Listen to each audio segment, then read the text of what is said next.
2011년 3월 11일 역사상 최대급의 대지진과 쓰나미가 일본의 동부 지역을 강타하여 일본에 치명적인 피해를 남겼습니다. 2만 명이 넘는 인명피해와 우리 돈 250조 원 가량의 물적 피해를 남겼으며 지금도 4만 명가량의 사람들이 피난민 생활을 하고 있죠. 하지만 이 지진으로 일어난 가장 무서운 피해는 이런 것으로 보이는 피해가 아닙니다. 후쿠시마 발전소에서 유출된 방사능은 일본 내에 돌이킬 수 없는 피해를 만들어내고 있습니다. 방사능에 의한 토양 오염은 후쿠시마만이 아닌 동일본 지역 전체로 퍼져나갔는데요. 도쿄신문과 일본 각지의 시민단체들이 직접 토지의 방사능 오염 상태를 측정한 결과 일본 정부가 공식 발표한 데이터와는 달리 도쿄를 포함한 동일본 전체의 토지가 오염된 것으로 밝혀져 충격을 주고 있는 와중 과학단체와 연구진들이 후쿠시마에 살고 있는 야생 일본 원숭이들의 몸에 일어난 충격적인 변화를 밝혀내 일본 열도가 다시 한번 충격과 공포에 휩싸이고 있습니다. 한국인들이 일본을 방문하게 되면 외교부에서 반드시 보내주는 문자가 있습니다. 바로 후쿠시마 원전 반경 30km 인근에서 철수하라는 경고의 메시지인데요. 외교부에서 직접 문자를 보내줄 정도로 후쿠시마는 위험한 장소라는 뜻이기도 하죠. 후쿠시마 발전소의 사고는 일본의 많은 것을 바꾸었습니다. 후쿠시마의 제2원전 2호기가 폭발한 날 방사성 물질을 머금은 구름이 밤부터 세슘을 머금은 눈으로 바뀌면서 산천과 논밭을 소리 없이 오염시켰습니다. 세슘이 스며들은 토지에는 식물들이 토양 속에 들어있는 세슘 및 방사성 물질을 흡수하며 자랐고 그 식물의 낙엽에 포함된 방사성 물질이 다시 거름이 되는 식으로 순환을 하는 방사능의 자연순환 사이클이 완성되었습니다.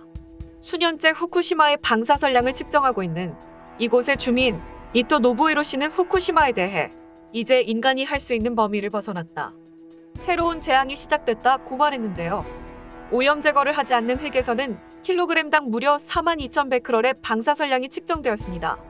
세슘 137의 반감기가 30년이라는 점을 고려하면 이곳이 사고 이전 수준으로 돌아가기 위해서는 최소한 330년이 걸린다는 계산이 나온다고 밝혔습니다.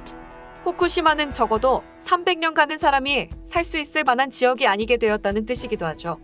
이 사고로 후쿠시마를 떠난 일본인들 중 돌아온 사람들은 고작 25%에 불과하며 10년이 지난 지금도 후쿠시마 주민들은 난민 생활을 계속하고 있는 상황입니다. 이 때문에 현재 후쿠시마에는 사람보다 원숭이나 멧돼지가 더 많다는 농담이 나올 정도이죠. 후쿠시마의 방사능 유출이 자연계에 얼마나 심각한 폐해를 주었는지 전문가들이 후쿠시마에 있는 원숭이들을 연구한 결과 원숭이들의 신체에 충격적인 3가지 변화가 생겼다는 것이 밝혀져 큰 충격을 주고 있습니다. 포브스지에 따르면 후쿠시마 인근에 서식하고 있는 원숭이들을 연구해온 야생 수의학자들과 연구진들에 따르면 일본 원숭이들, 특히 후쿠시마 다이이치 원전 멜트다운이 일어난 2011년 3월 이후 출생한 새끼 원숭이들에게서 방사능 피폭과 연관된 영향들을 보이고 있다고 밝혔습니다. 2008년부터 시니치 하야마 일본 수의학 생명과학대 교수의 연구팀은 후쿠시마시에서 농작물의 보호를 위해 원숭이들의 개체수의 조절을 목적으로 사냥된 원숭이들을 연구해왔습니다. 하야마 교수팀은 후쿠시마 사고가 일어나기 전부터 이 지역의 원숭이들을 연구해왔기 때문에 원숭이들에게 어떤 변화가 생겼는지를 바로 알 수 있는 위치에 있었습니다. 하야마 교수는 방사능 유출 사고 이후 원숭이들에게 일어난 내용을 네이처지의 사이언스 리포트에 기고하기도 했는데요. 그가 발견한 3가지 변화는 다음과 같습니다. 첫 번째는 작아진 몸입니다. 제2원전의 멜트다운으로 낙진의 영향을 받고 태어난 일본 원숭이들은 2011년 3월 이전의 같은 지역에서 태어난 원숭이들보다 신장 대비 몸무게가 덜 나갔다고 하야마 교수는 말하고 있습니다. 그는 방사능에 피폭된 어미에게서 태어난 새끼 원숭이들이 신장 대비 몸무게가 덜 나간다는 것을 발견했고 몸이 확실히 작아졌다고 이야기하고 있습니다. 도표를 보면 빨간색이 후쿠시마 사태 이후에 태어난 원숭이들로 기존에 태어난 원숭이들보다 확실하게 몸이 작아진 수치가 보이고 있습니다. 두 번째는 머리와 두뇌가 작아진 것입니다. 방사능에 피폭된 원숭이들은 전체적으로 몸집이 작아졌지만 머리와 두뇌는 더욱더 작아졌다고 밝히고 있습니다. 이는 과거 히로시마와 나가사키의 피해 주민들과 비슷한 양상을 보이고 있는 것인데요. 과거 히로시마와 나가사키에 핵폭탄이 떨어진 이후 어머니의 태중에서 방사능에 피폭된 배아와 태아들은 저체중이었고 두뇌가 적절하게 발달하지 못하는 소두증을 보인 바 있습니다. 이것은 후쿠시마의 원숭이들에게도 그대로 나타났고 결과는 도표와 같습니다. 빨간색이 후쿠시마 사태 이후에 태어난 원숭이들입니다. 이전에 태어난 원숭이들에 비해 전체적으로 머리와 두뇌가 작아진 것을 도표로 확인할 수 있습니다. 원숭이들에게 일어난 세 번째 변화는 바로 혈액의 변화입니다. 후쿠시마의 원숭이들에게서 모든 종류의 적혈구, 백혈구, 헤모글로빈 등의 혈액 성분을 생산하는 골수 세포들의 수가 감소했습니다. 이 원숭이들에게서 백혈구의 숫자와 근육에서 발견된 방사능, 세슘 농도 사이에 상관관계가 있는 것을 알 수 있습니다. 실제로 이것은 과거 체르노빌의 어린이들에게서 나타난 증상과 비슷한 상황인 것으로 밝혀졌습니다. 일본 원숭이들의 이 같은 변화는 지속적으로 소리 소문 없이 조용하게 일어난 상황으로 방사능의 치명적인 위협이 지속적으로 누적되며 나타난 현상입니다.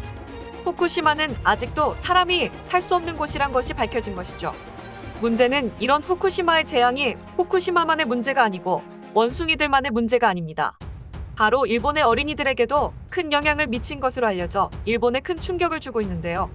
실제로 일본의 방사능은 우리에게 알려진 것 이상으로 심각한 상황으로 후쿠시마 인근 지역의 토지만이 아니라 주변의 수원에마저 방사능이 흘러들어가 후쿠시마와 그리 멀리 떨어지지 않은 도쿄를 비롯한 일본의 관동 지역 전체에 큰 영향을 미치게 되었습니다. 실제로 일본 관동 지역의 15개 시에서 거주하고 있는 어린이들의 소변을 검사한 결과 10명 중 7명꼴로 소변에서 방사능 물질 세슘이 검출된 것으로 알려졌습니다. 또 일본에서 생산된 연근, 시금치 등에서 20베크렐이 넘는 세슘이 검출되고 우유에서도 4베크렐이 검출된 것으로 드러났습니다. 실제로 오염된 식수는 도쿄를 비롯한 인구 4천만 명 이상이 거주하는 관동 지역에 이미 자연스레 퍼졌고 후쿠시마만이 아닌 관동 지역 전체의 토양에 뿌려져 오염이 되어 있는 상태인 것이죠. 물과 식자재들이 이미 오염되어 10여 년 동안 계속 일본 전역에서 섭취되어 왔던 것이며 그것이 내부 피폭으로 이어졌으며 사람의 유전자 자체에도 변형을 주었습니다. 백혈병 등을 유발할 수 있는 방사능의 가장 큰 무서운 점은 이세를 낳았을 때 영구장애를 가지게 될 확률이 매우 높아질 정도 일본의 어린이들에게도 큰 영향을 끼치고 있습니다. 특히 피폭당한 아이들이 성인이 되어 결혼을 하게 된다면 이후에 무슨 일이 벌어지게 될지 그 누구도 예상을 할 수가 없습니다. 식수와 농산물에 축적된 방사능은 일본의 성인과 어린이들에게 아직도 큰 영향을 끼치고 있습니다. 이 와중에 일본 정부는 방사능의 무서움을 알면서도 이제 후쿠시마의 방사능은 어느 정도 안정기에 접어들었으며 후쿠시마산 식품은 먹어도 큰 문제가 없다고 말도 안 되는 주장을 계속하고 있는데요.